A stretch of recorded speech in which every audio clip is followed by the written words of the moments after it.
Sure. Well, everyone, welcome back to a very exciting episode of the Storybox podcast. Today, my friends, I'm delighted to welcome Marcus Dibb, otherwise known as the Offensive Tranny on YouTube. Many of you may know who he is, and if you don't, you're about to get to know more about him. Marcus, I've been doing something very different on my show of late. I've been turning the introduction on my guest and asking them. So instead of me gushing about who you are and what you do, I'm asking my guests to explain to my audience who you are and what you do. So, Marcus, can you please take it away from here? Who are you and what do you do? Yeah, thank you. I'm a 23-year-old transsexual from Denmark, and I make YouTube videos and I create content for the internet about trans topics, LGBT topics that are really heated right now. And I call myself the offensive tranny as like a joke, or it's ironic because I'm not the one being offensive, but telling the truth and being against like gender ideology is apparently offensive nowadays. So I would gladly identify as offensive. And I've been doing this type of content for about 4 years. And yeah, I make my content in English because I feel like this, the talk about gender ideology and kids transitioning, all this crazy stuff is happening a lot more in the US than here. Unfortunately, we see it here too, but it's very interesting to talk to an international audience as well. Well, Marcus, welcome so much to the Storybox podcast. It's a real pleasure to have you here. And I guess the very first place that I want to start off with is you mentioned in the intro that you are a transsexual. Firstly, what does that even mean for those people that somehow have missed what transsexual means? Because now it's transgenderism and trans and all that sort of stuff, all those terms. Yeah, so it means that in my case, it means that I'm a biological woman and I live my life as a man. And I've been on testosterone for almost 4 years. And I received 2 gender-related surgeries. And the reason why I call myself a transsexual instead of transgender is more of, it's like a statement. It's to distance myself from all of this gender ideology that we see, this whole notion that there are more than 2 genders and, you can be in the middle of gender and all this. It's kind of a way for me to reclaim this old fashioned word, or term, transsexual. I don't think it's a negative. I don't think it's a slur. I think it's a descriptive term to describe someone who has gone through like the medical transition, because now activists are saying, oh, you don't need dysphoria to be trans. You don't need to medically transition to be trans, and all these new rules, or lack of rules rather, I don't really agree with them. So that's why I just want to call myself something old fashioned. Yeah, it's more or less about identity nowadays, how you identify. And I've seen several videos of those people that have identified as being trans. They're activists and they're going, there's no one right way and there's no wrong way of being trans. If you just claim to identify as being that, then you must be that. So, do you see that as being problematic? Yeah. And maybe it sounds wrong, but I don't really identify as trans. Like I don't see me going through this medical transition as my identity. And as cliche as it sounds, it's what I've done, but it's not who I am. But it's so true though. And I think that's the difference between transsexuals and transgenders and people who identify as something else. It's like, it's their whole personality a lot of times. And to me, it's just, I recognized that I was not feeling well mentally. I figured out what it was and I treated it. And now I live a happy life. But there's more to life than what I've done to my body and this part of my life. So, yeah. So can we dive into the whole identity aspect? You mentioned that you don't identify as that. And I'm curious, like, how do you identify, like, as a person? I don't know. I don't ever use the word identify in English or in Danish, because it's like when I hear I identify as, I hear I pretend to be. And Mm. I don't pretend to be anything. I'm very blunt and very honest about who I am. And I often say in my videos and in interviews, like, I am a biological woman. And that's not something you will hear from these trans activists. They will never acknowledge the truth. And I do. And that's because it feels better mentally for me to live in reality. And I didn't always used to have that opinion, but it's so much easier just to acknowledge the truth, because the truth will never change. So I can just, if I just accept it now, it will be so much easier for me in the future. And it's also better for the people who are around me, that they don't feel like they have to lie to me and about me. So yeah, I don't feel like I identify as anything, if you know what I mean. Like, I just am something. I identify as a person. Yeah. I think a lot of people get caught up on the term identity for whatever reason, maybe because it feels good to have this sort of label attached to you. I mean, humans are very good at labeling other people, but then being able to label yourself as something mentally, it's like this cognitive element to it that has a positive connotation a lot of the times, especially if you are struggling with knowing who you are. And a lot of people are struggling. And that's why I oftentimes talk about how this is a massive mental health issue for a lot of people in trying to work out their whole identity. A lot of the times they start off with depression or anxiety, and then they somehow go down the ever-growing list of other mental health issues from that. And then they land on this whole idea of identity. It must be an identity crisis that's going on at the moment. Who am I really? Like, trying to figure that out, which for any child, let's go into the child element for a moment. For any child, they're trying to navigate life the best they can. They've been thrown into this crazy, crazy world full of ideas. And if their parents aren't, let's say, sane enough to raise their child in a proper way, and if a child is succumbing to a lot of this peer pressure from their friends or even from social media, what they're seeing, it's all education. So, of course, a young child being exposed to this kind of material, not really knowing, A, who they are, and then when they're being told they're not this, there's a confliction.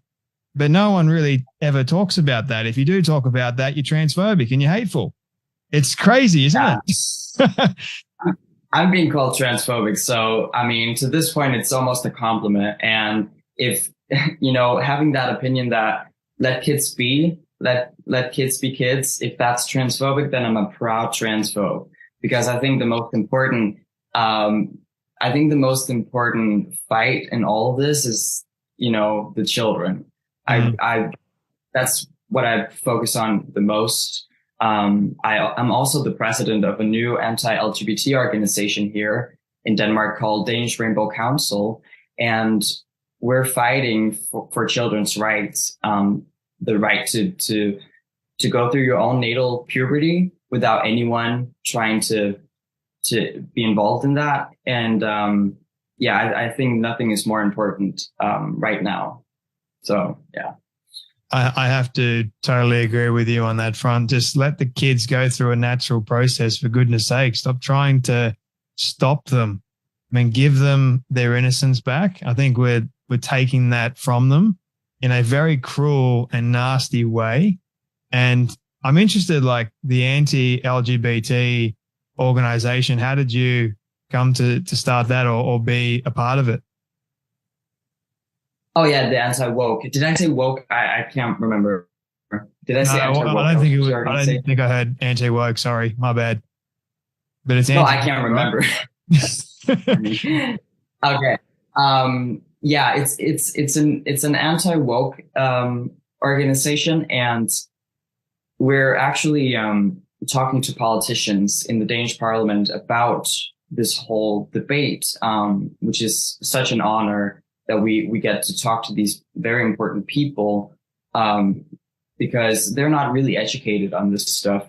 All of this gender ideology really came out of nowhere, especially here, because so Denmark is quite a progressive country, but not America progressive. You know what I mean? Like we're just old fashioned, left leaning country. But anyways, I think even the politicians are surprised what we're allowing today. And a lot of politicians didn't even know that when you're 15 here, you can, without your parents' consent, go through a medical transition, like go on hormones when you're 15. So yeah, we're fighting for an 18 plus limit on a medical transition. And we do receive a lot of backlash, especially from activists, meaning like what, 3 people, but it's the same loud people. But also because we do have an LGBT organization here. They have existed for like many years, since like the late 40s, but it's only recently that they became woke and they added a plus to LGBT. And they're not really happy with what we're doing, because we're talking about being against that organization, being an alternative to that. But yeah, we do receive a lot more support than hate, because most people out there in America and in many places in Europe, they don't support like doing this to children. They don't support this idea that there are more than 2 genders. So yeah, it's overwhelming with the support. Do you think that the age of 18 is an appropriate age? And if so, why 18 specifically? I mean, legally, I think that's a good age. But if you ask me, like personally, wait as long as you can. Maybe not Caitlyn Jenner, but that's not necessary. But I started my medical transition when I was 20. Even though I figure out what was going on with me around like age 16, 15. But I waited because I wasn't really ready. So I try to live my life, socially as Marcus for a couple of years before the medical transition. And I think that's really healthy. I think the more you wait, the more you're, sure that it's the right decision. But I mean, legally, I feel like 18 is a good age. You could argue 20, of course. You could also argue 25, but I think that's not right, that you have to wait that long, if that makes sense. I argue 25, 26, mainly for males in particular, just because their frontal lobe hasn't fully developed yet until around that age. And that is evidence and science backing it. Females is a little bit different. So females, you could argue, could be a lot younger than that. And there's also science to back that up. So that's my stance on the whole thing. I mean, Helen Joyce has mentioned to me that, I'm not sure if you know who she is. She was talking about how she's not even sure adults can make this kind of decision for themselves. Do you agree with that line of thinking or not? No, I don't. And the thing is, it's not only the individual themselves who have to make this decision. You seek help. You can't transition on your own. So we have medical professionals, and especially if they're like public, what do you call it? Like hired by the government, right? Yeah. They have a responsibility to make sure that this person is going to benefit from the treatment that they are going to give them. So unless you're doing it all by yourself, which is impossible, I think that's illegal. I think it's just important that we have medical professionals who are doing their jobs, and they don't do that right now. Even when it comes to adults, they don't really care that people have like traumas in their luggage, and that they maybe have other conditions instead of gender dysphoria. They just affirm. And a lot of people say, well, if it's adults, whatever. I'm like, no, I think we have a right not to be misdiagnosed and wrongfully treated. So I think you have to be like at least 18, and then we should have non-ideological doctors and therapists who will, actually help these individuals and meet them where they are, if that makes sense.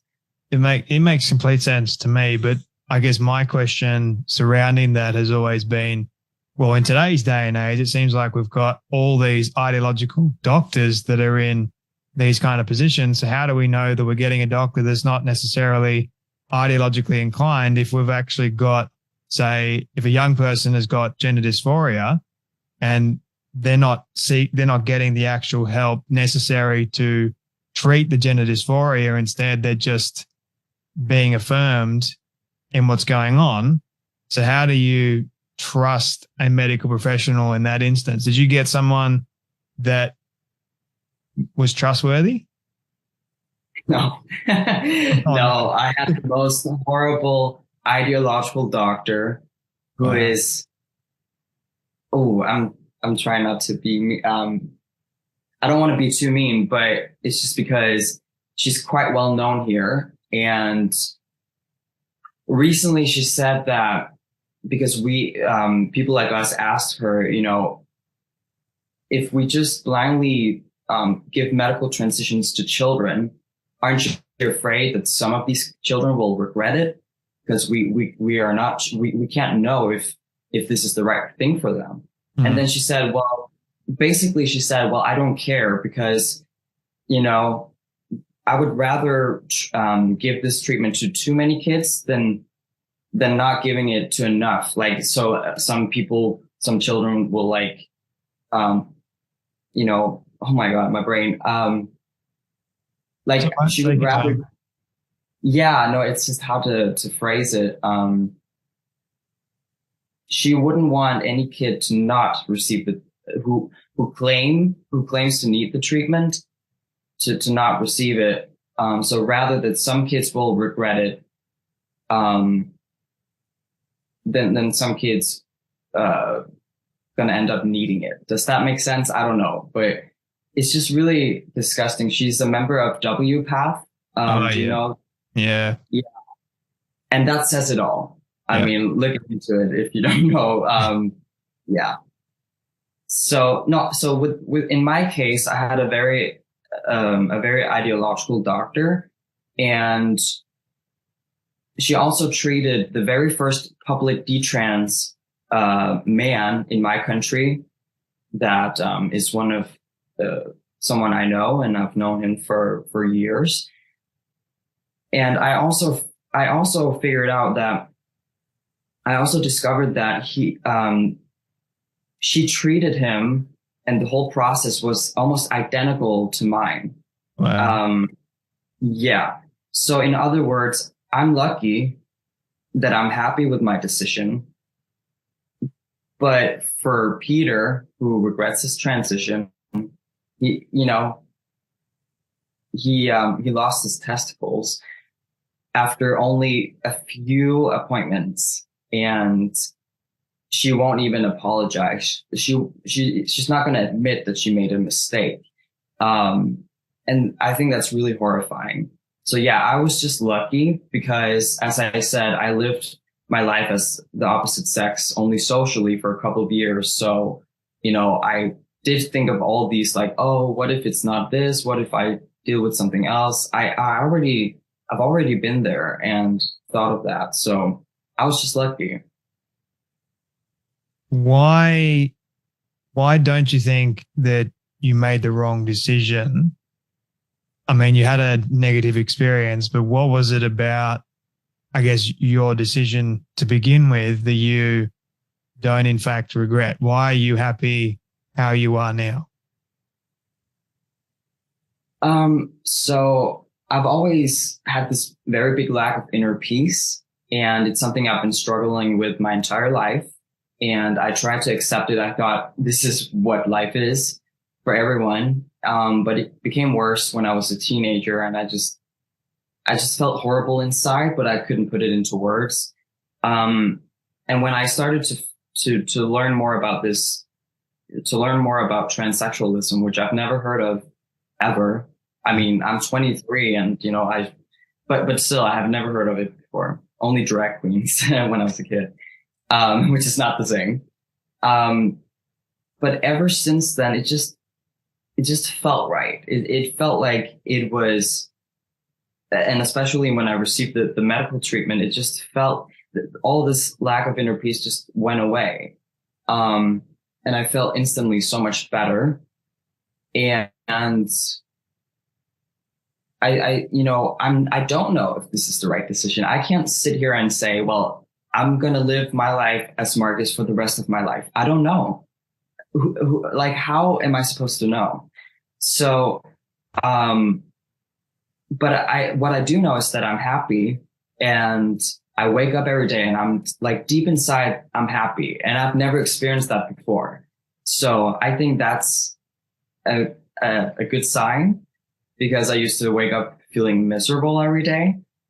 And, recently I got diagnosed with ADHD, like in a mild degree. And, then, my vice president from my organization, he made a joke and he's like, oh, then you're going to detransition when you get the medication. And then I said, no, I don't think so, because like, to me, and I'm not a professional in any way, I'm just me. I feel like, what really determines if someone is going to detransition is like, what problems do you deal with the most? What's going on up here the most? Is it autism? Is that what affects your life the most? Your everyday life the most? Or is it gender dysphoria? And in my case, ADHD doesn't really affect me the way that gender dysphoria affected me. So, and as I said, I do deal with it in a very mild degree, according to my psychiatrist. So to me, that's just another struggle, but it's a mild struggle. So I can sit here and say that I'm happy with my transition, because I feel like I have treated my bad mental health. And no, I don't know if I'm going to regret this in the future, but it's been 4 years. I become happier and happier. And yeah, I do deal with other mental health stuff. We all do struggle with plenty of things, different things, but it doesn't affect me a whole lot. So yeah. I'm going to ask you a personal question. You don't have to answer it if you don't want to, but were you bullied growing up?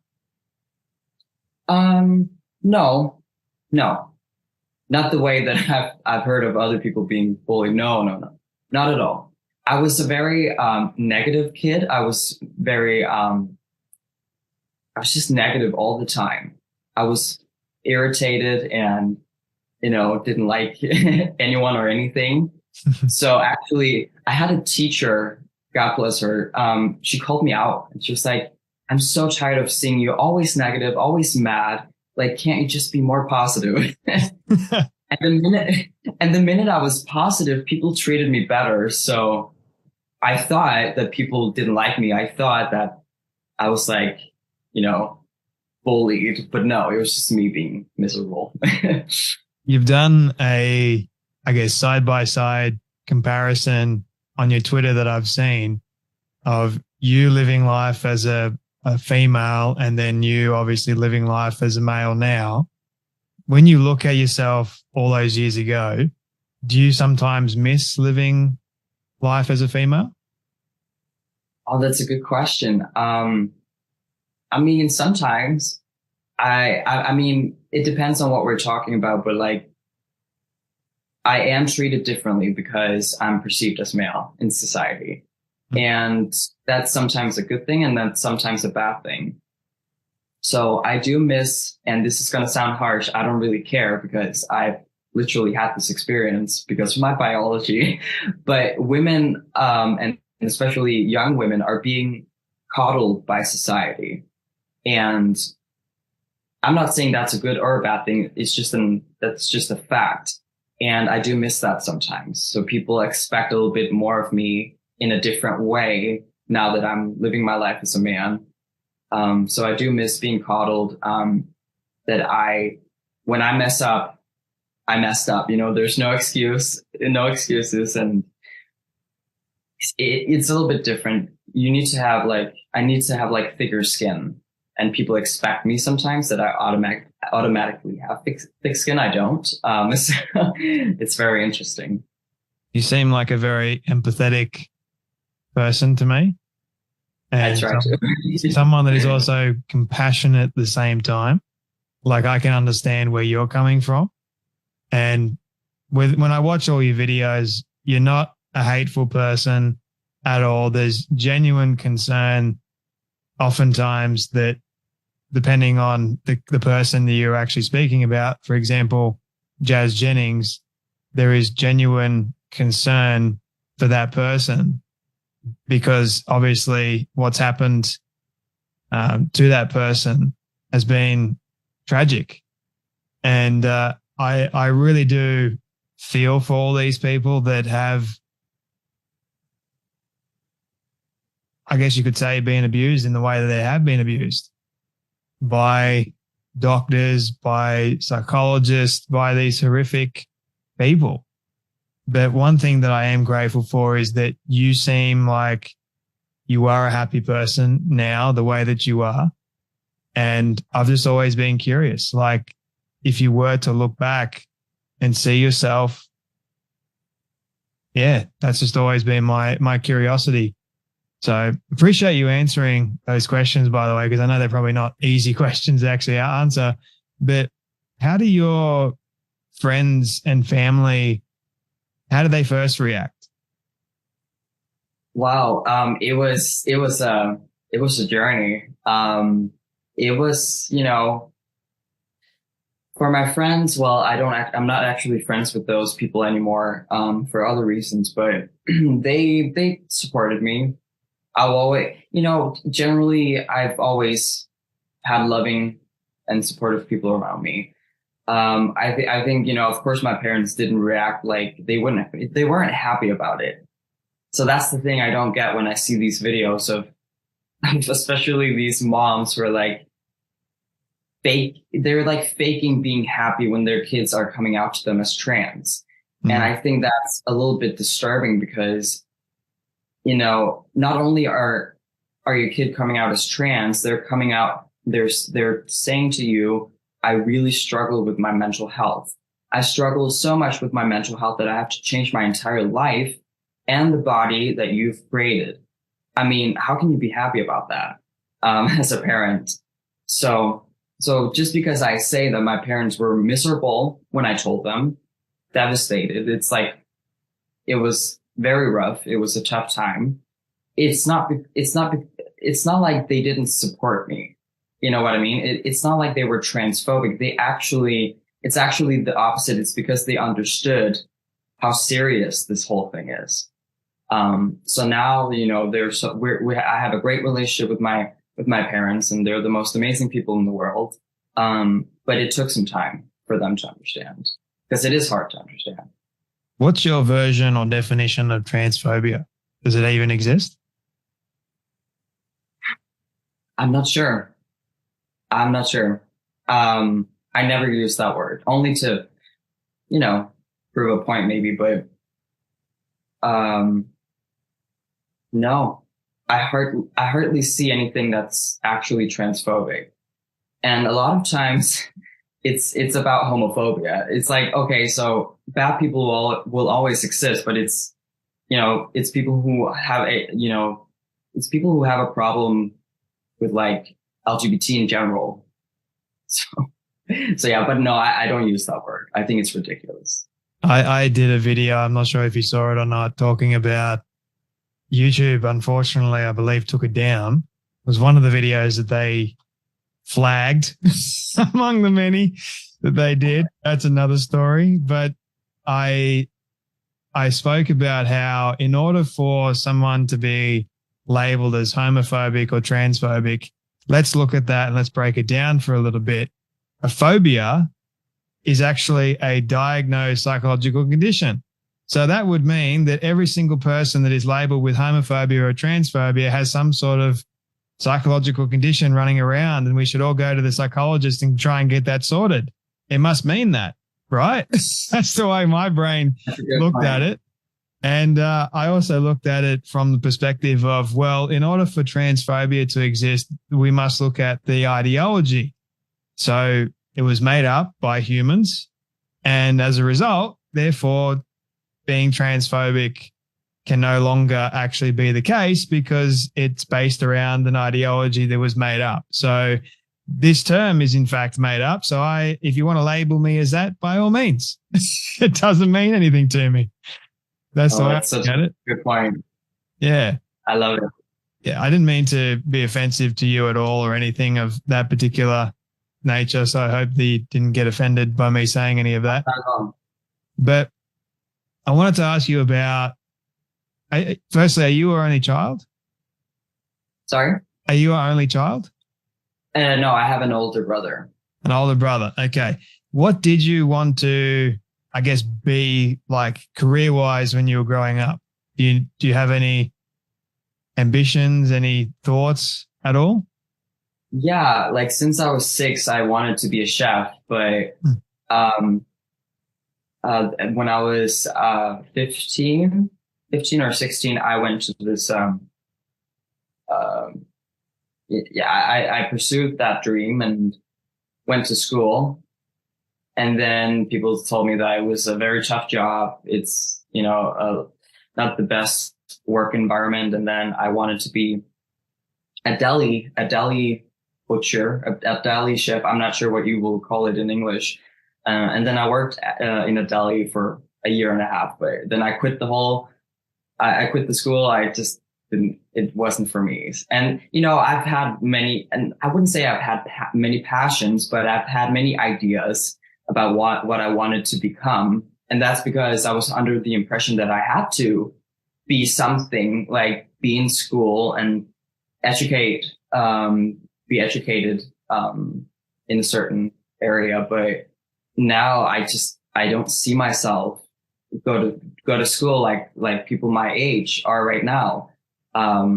So I do have like a college degree. The school system is very different here, but I think it's like a college degree, that, I was done with 6 years ago. But I'm not planning on go to school. I'm not planning on, getting other types of degrees right now. Like I live in a country because of the big welfare system. So I have plenty of time. I know 40-year-olds who are in school, so it's fine. It's free. Yeah, that's one of the things I'm actually really jealous of over there. Also, can you make Danish donuts? Danish donuts. Oh, you mean the pastry? Yeah, those little Danish donuts. Like our family friends, they're part Danish. Their grandma is from Denmark. So she used to come over here. She's living in Australia now, and she would make these Danish donuts all the time. They were, I kid you not, they were just, it's a miracle I didn't get fat. Let's put it that way. They were so good. Like, just it's better in Denmark. It's better than because I see it at Starbucks in the US. It looks disgusting, compared to what it actually is. So, yeah. Does Starbucks make anything good? Oh yeah, I used to work there. I'm not gonna. The coffee is on a place you used to work at. Good choice. Yeah. No, it's fine. Yeah. I had to throw that in there, my friend. Like, what other foods? This is going completely left field. Didn't think we'll go down here, but just real quick, what other foods are your sort of like guilty pleasure? That's Danish or just in general? It's Danish. Like, what is Danish food? Sometimes I'm like, I don't know. I mean, at Christmas, we have very, very nice food. That's not going to make you lose weight.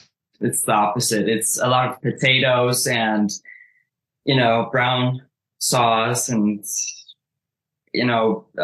pork with a lot of fat on. It's just it's very delicious. Sounds heavenly. I would thrive over there. I really would. Probably. If you ever come to Denmark, let me know. I will, my friend. I will. I have to ask you about your YouTube decision, because that seemed to be a pretty epic decision for you to make, because you're really well known now. You've been doing it, I believe, for 4 years. Is that correct? Yeah. What was Yeah. the choice for you to start YouTube? Was it just like a one-off thing? Hey, I'll start a YouTube channel. It was because of Blair White, because who's like the OG in all of this. She's, the first trans person really speaking out against this madness that's going on.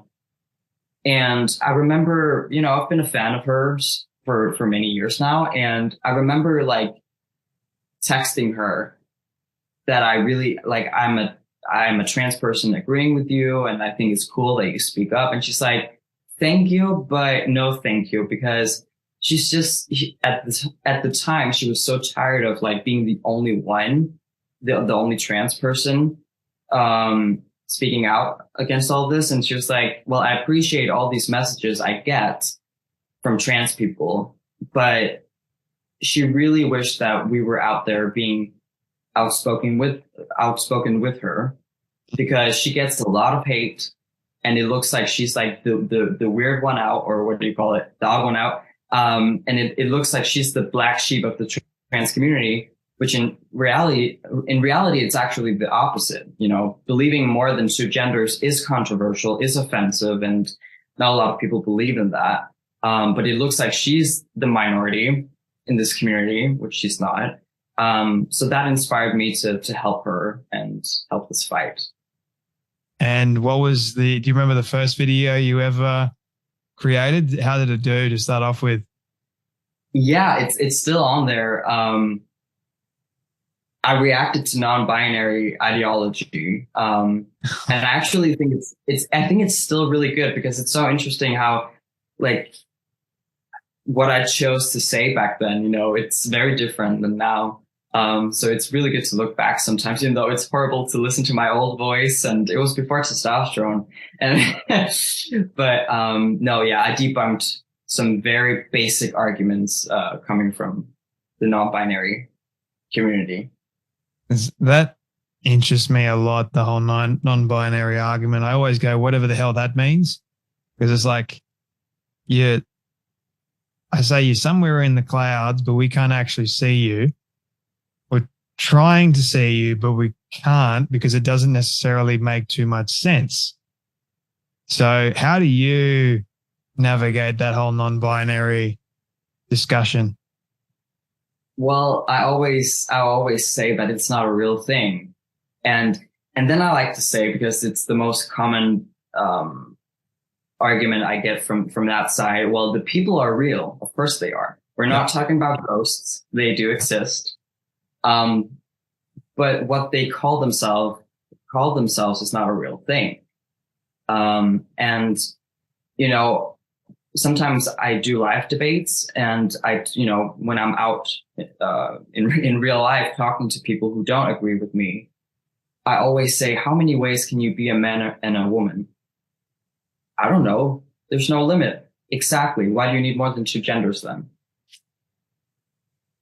Well, they don't know what to say, because it's BS, It's a bit weird in many respects. Like, I think there's over 1 billion different genders, I heard someone say, which is nuts.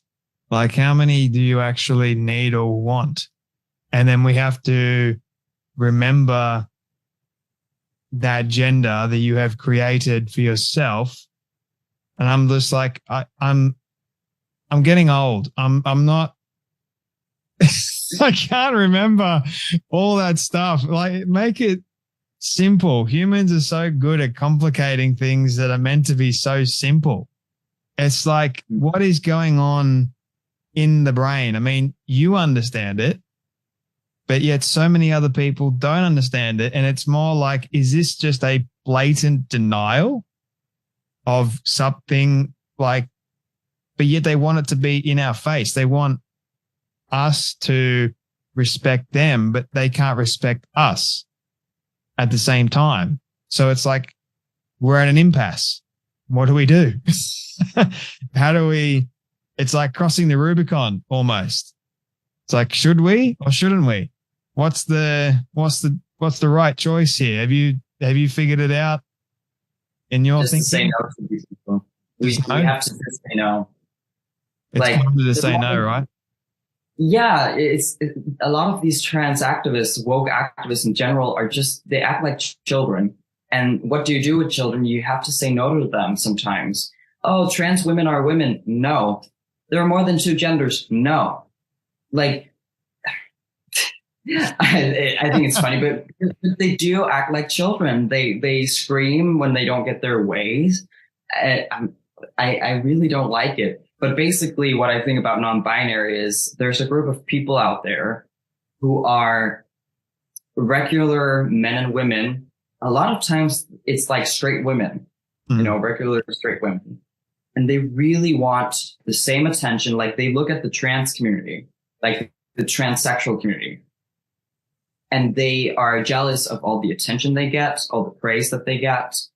And we can, you could argue that we get too much attention and praise. So they want to be a part of that. And so they have created this fake label. And they always steal a lot of the struggles that actual trans people go through. And then they make some small changes to it. And then they claim that they go through it themselves. And that's why, I think the transsexuals more than anyone should be offended by this whole concept. As a transsexual, what are some of the challenges that you go through on a daily basis, if any? Yeah. So, in my case, I'm a transsexual who is, done with my medical transition. And I do deal with side effects on a daily basis. So because of testosterone. Does that worry you? No, I easily worry, but I can worry about anything. So, so because of testosterone, because my lack of estrogen that my body, wants when you think about it and needs, and because I had a hysterectomy, I got my uterus and ovaries removed. I have a lot of bladder issues, and that's really annoying. And, it sometimes it's not that bad. Sometimes it's really bad. So that's something you will hear a lot from trans guys, which I call myself. You would also hear it from detransitioners who are females. You would also hear it from women in menopause. So you have some different types of females who go through this. And yeah, there's a bunch of side effects. They're really small, but it's something that you don't really hear about. And it's not something that my doctor warned me about. And yeah, it's really annoying because the last time I talked to the trans clinic who are, prescribing me testosterone, I had talked about like a side effect because I'm always sore in my right side of my pelvis. And I've had a friend, a regular woman who had a hysterectomy. She's like, that's because of that. Okay. So when I told her, the doctor, she was like, but you don't regret your transition, right? I'm just saying that I'm feeling a little pain every day. Am I not allowed to say that without regretting the whole thing? It was so bizarre to me that they don't warn you about the side effects. They don't really take you seriously when you talk about them after getting this treatment. So it's really frustrating because if they warned me, I would mentally just feel a lot better about the side effects, because it's not nice to figure it out that you have to go through this, if not all your life. And you have to experience that on your, yourself. So it's almost like trying to guilt trip you in many ways. Like, you made this decision, it's your fault. So I'm going to ask you whether or not you regret it, even though you've gone ahead and done it. And I affirmed you doing it, which is just, that's evil. That is just like downright pure Right. evil. Yeah. Wow. That's a really good point. Yeah. Yeah, that's what happens to a I lot mean, of kids as well. yeah. Like they, unfortunately, they'll go and see a psychologist, and there's the whole you're not allowed to do any kind of conversion therapy, even though asking questions and saying no to a child and trying to help a child is not conversion therapy in the slightest, but they label it as being conversion therapy and you can lose your practicing license. So a lot of psychologists, they're very quick now to just affirm it. And then when they send their child to a gender specialist or whatever, I'm not even sure they're really specialists, because if you're doing that to a kid, you just, nah, sorry, you're nowhere near a specialist in my eyes. You're a specialist in butchering children, that's for sure. But they will then emotionally blackmail the child. They won't tell the parent or the child the side effects or anything else. And they don't have any long-term side effects either. They don't know how this is really going to affect them, say 10 years down the track, because they don't really have those kind of studies. So when you go back to them and say, look, I'm feeling this, they're like, oh, it's your fault. You decided to make this decision. I'm like, hang on a minute. What? you affirmed it. That's not helpful. You were the responsible one. Yeah. So yeah. I can understand your predicament at the moment, because it's not really affirming, is it? It's not really helping you mentally. It's just, guilt trip made your way. So yeah. And as I said earlier, me acknowledging that I'm a biological woman living my life as a man, I'm not a real man, I'm not the same as you, made my mental health so much better. And I have a trans friend in real life, who felt the exact same way. And even though he's like a very masculine, trans guy, and, then these type of things are a little bit more sensitive to him. Of course, I'm naturally a lot more feminine than him. But in his case, he also felt better mentally because of it.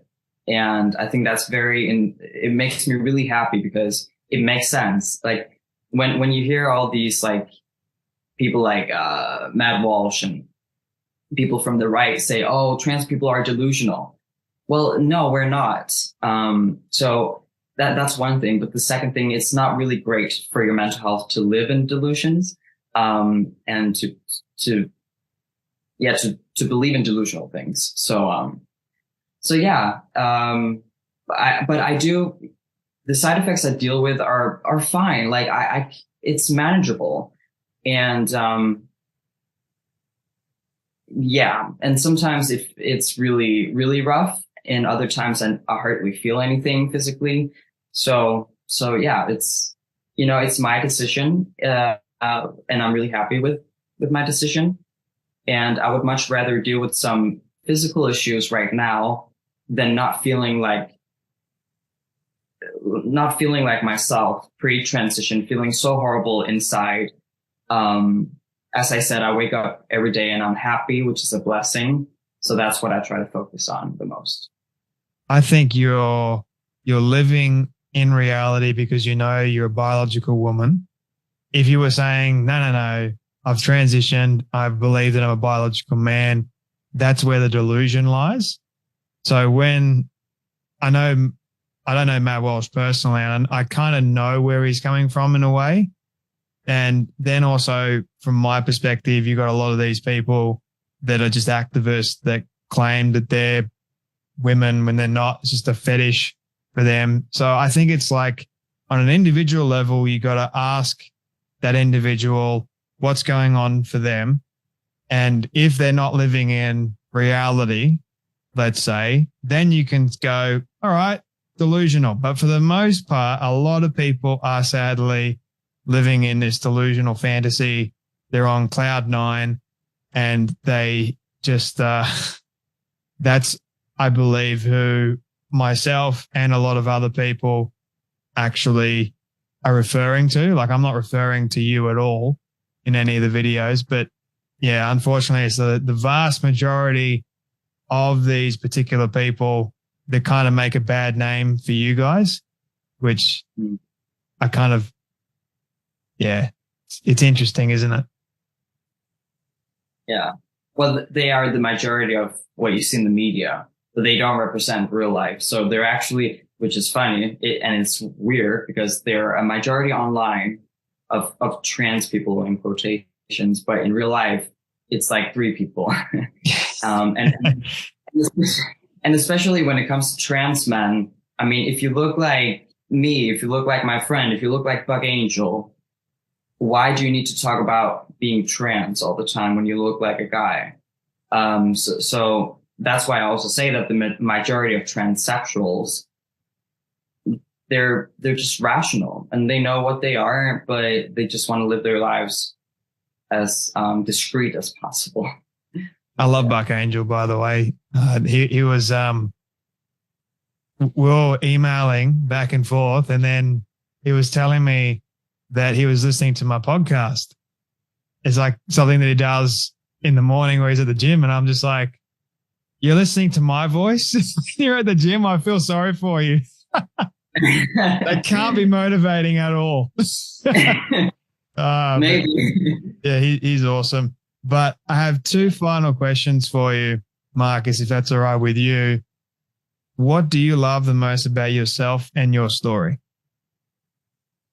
Oh, that's a good question.